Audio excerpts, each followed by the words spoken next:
Hello again, and welcome to the third in our series of knots and their practical uses.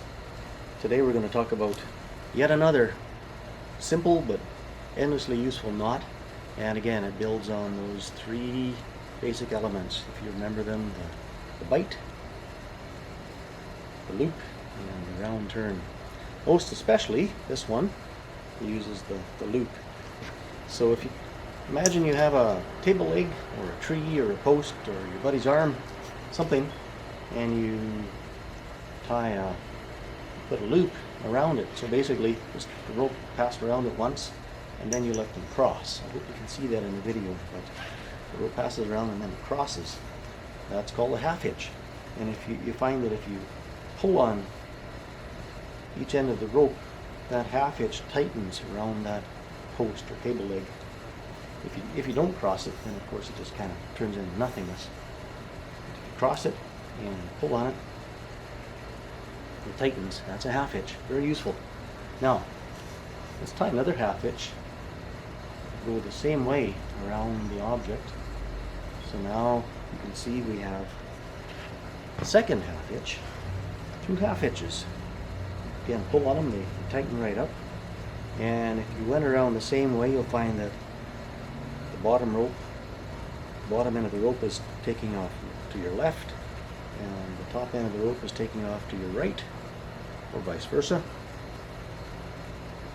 Now, let's just slide those together, and if you can see that, we have just formed a new knot, formed out of two loops, and this knot is called a clove hitch.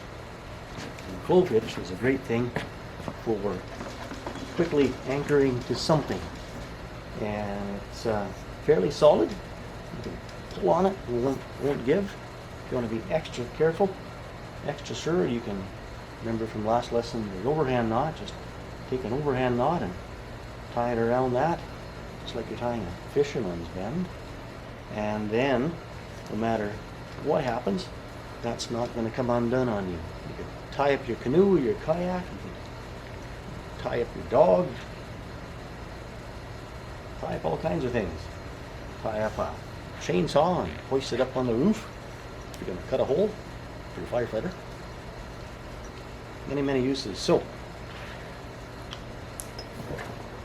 again, clove hitch. Remember this one. It starts with one loop. It starts with another loop. And if you put those two loops together in just the right way, you've got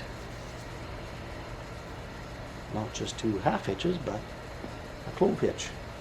And that, my friends, is a beautiful thing.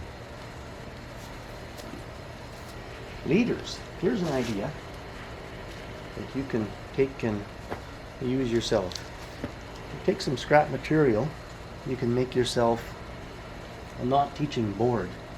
And this one happens to be about clove hitches. So it starts with the loop, and then two loops, aka half hitches, and shows them being put together and then around something.